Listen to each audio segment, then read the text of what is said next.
హనుమకొండలో Congress party చేసినటువంటి బహిరంగ సభ ముమ్మాటికి వంచన సభ. ఎంత దుర్మార్గపు మాటలంటే మంత్రులు మాట్లాడినా, ముఖ్యమంత్రి గారు మాట్లాడినా వాస్తవాల వక్రీకరణ.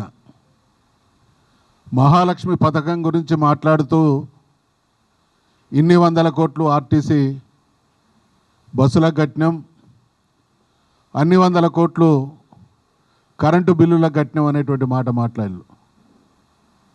మహాలక్ష్మిలో ఉన్నటువంటి మొదటి అంశం 2500 రూపాయల పెన్షన్ మహిళలకు ఇస్తామనేది. తెలంగాణలో 1,50,00,000 మంది అర్హులైనటువంటి మహిళలు ఉన్నారు. ఈ 1,50,00,000 అర్హులైనటువంటి మహిళల్లో కనీసం 50 లక్షల మందికి ఆ పథకం వర్తింపజేసిన సంవత్సరానికి 15,000 కోట్లు అవుతాయి. 15 కోట్ల పథకం గురించి మాట్లాడక 100 కోట్లకు సంబంధించినటువంటి పథకాలు అమలు చేసి మొత్తం మహాలక్ష్మి కార్యక్రమం అమలు చేసినట్టు మసిబూసి మారేడుకాయ చేయడం అంటే నిన్నటి సభ ద్వారా ఈ ప్రభుత్వం, రేవంత్ రెడ్డి గారు, వారి మంత్రివర్గం తెలంగాణ సమాజానికి క్షమాపణ చెప్పాలి. ప్రత్యేకించి మహిళా లోకానికి క్షమాపణ చెప్పాలి. కారణం ఏంటంటే నిన్న సభ తర్వాత స్థూలంగా ఆలోచిస్తే రేవంత్ రెడ్డి ప్రభుత్వం చేతులెత్తేసింది. ఏం చెప్పిండు ముఖ్యమంత్రి గారు? మాకు నెలకు 18,500 రూపాయల 18,500 కోట్ల రూపాయల ఇన్కమ్ వస్తూ ఉన్నది, 30,000 కోట్ల రూపాయలు ఖర్చు ఉన్నది అనేటువంటి మాట మాట్లాడిండు. అంటే దాని ఆంతర్యం ఏంది? మేము ఇదివరకు ఇచ్చినటువంటి హామీలు నెరవేర్చలేం, ఇప్పుడు కొనసాగుతున్నటువంటివి కూడా కొనసాగించలేము అనేటువంటి భావన అందులో ఉంది. వరంగల్ గడ్డ ఇది పోరాటాల గడ్డ, ప్రశ్నించే గడ్డ. రాణి రుద్రమదేవి, సమ్మక్క సారలమ్మ, చాకలి ఐలమ్మ లాంటి మహిళామణులు, వీరంతా మహిళా చైతన్యానికి ప్రతిరూపమైనటువంటి ఈ గడ్డలో మహిళ సభ పెట్టి ఈ రకమైనటువంటి పలాయనవాదం, ముఖ్యమంత్రి గారి మాటలు, బహుశా ఇక్కడ ఉన్నటువంటి పాత్రికేయులలో చాలామంది కూడా సీనియర్లు ఉన్నారు. వరంగల్లో అనేక మంది ముఖ్యమంత్రుల సభలు జరిగినాయి. ఎన్టీ రామారావు గారిది జరిగింది, చంద్రబాబు నాయుడు గారిది జరిగింది, రాజశేఖర రెడ్డి గారిది జరిగింది, కేసీఆర్ గారిది జరిగింది, ఇంకా చాలామంది ముఖ్యమంత్రులు ఈ గడ్డ మీదకి వచ్చి మాట్లాడారు. ఇంత చిల్లరగా కళ్ళు దాగిన కోతిలాగా మాట్లాడినటువంటి ముఖ్యమంత్రి రేవంత్ రెడ్డి గారే. ఆయన అనుభవ రాహిత్యం, అవగాహన రాహిత్యాన్ని నిన్న వరంగల్ సభలో ఆయనే ప్రకటించుకున్నారు. కారణం ఏంటంటే ఉన్నటువంటి అప్పుల విషయంలో, బీఆర్ఎస్ ప్రభుత్వం చేసినటువంటి అప్పుల విషయంలో మాట్లాడుతూ మేము ఆ రకంగా లేదనుకున్నాం అనేటువంటి వాస్తవ విరుద్ధమైనటువంటి మాటలు మాట్లాడిండు.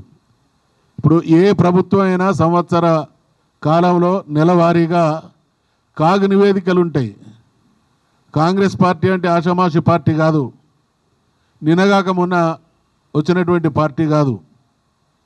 దేశాన్ని సుదీర్ఘకాలం పాలించినటువంటి పార్టీకి ప్రభుత్వాన్ని నడిపేటువంటి క్రమంలో అప్పులు ఎట్లా వస్తాయి, ఖర్చు ఎట్లా చేస్తారు, ఏ నెలకి ఎంత అయిందనేటువంటి విషయంలో స్పష్టమైనటువంటి సమాచారం ఉంటుంది.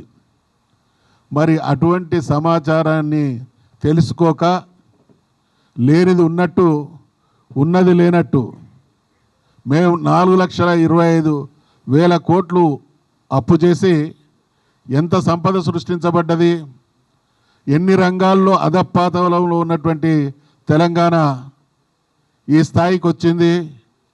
మేము ఎమ్మెల్యేలుగా దయాకర్ రావు గారు నేను మొదటిసారి 94లో ఎమ్మెల్యేలం అయితే భారతదేశంలో డార్క్ ఏరియాస్ అంటే భూగర్భ జల మట్టాలు అడుగంటినటువంటి రాష్ట్రం ప్రాంతం ఏదన్నా ఉన్నది అని అంటే అది తెలంగాణ.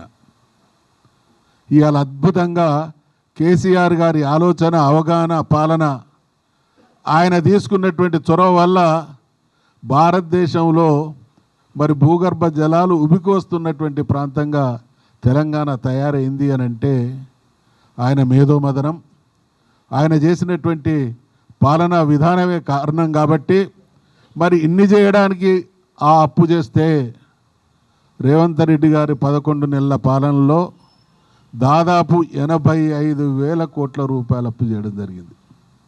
ఈ లెక్కన చూసుకుంటే ఈయన 5 సంవత్సరాల కాలంలో ఎన్ని లక్షల కోట్లు అప్పు చేసి ఏ పథకాన్ని అమలు చేయకుండా చరిత్రలో మరి చరిత్రహీనుడుగా మిగిలిపోతాడనేటువంటి విషయాన్ని గుర్తు చేస్తూ ఉన్నాం. తుమ్మితే ఊడే ముక్కు నీది, నీ ముక్కు నీ పదవి తుమ్మితే ఊడేది. కారణం కాంగ్రెస్ పార్టీ గత చరిత్రను చూస్తే గతంలో సమైక్య ఆంధ్రప్రదేశ్లో ఉన్నప్పుడు ఎప్పుడైనా 5 సంవత్సరాలు పట్టుమని ఒక ముఖ్యమంత్రి కొనసాగినటువంటి దాఖలాలు ఉన్నాయా? నీ కౌంట్ డౌన్ కూడా స్టార్ట్ అయింది. నిన్నటి వరంగల్ సభ ద్వారా నువ్వు చేసుకున్నటువంటి సభే నీ కౌంట్ డౌన్కు నిదర్శనం అనేటువంటి విషయాన్ని మనం చేస్తూ ఉన్నాం. నీ మంత్రుల మధ్య సమన్వయం లేదు, మంత్రుల సహకారం లేదు, ఢిల్లీ పెద్దలు అపాయింట్మెంట్ ఇచ్చేటువంటి పరిస్థితులు లేరు.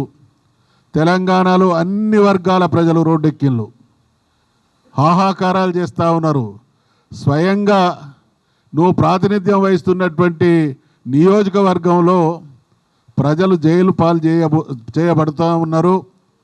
వాళ్ళను పరామర్శించేటువంటి స్థితిలో నువ్వు లేవు అని అంటే ఎంత నిరంకుశంగా నీ పాలన సాగుతూ ఉన్నది అనడానికి నిదర్శనం.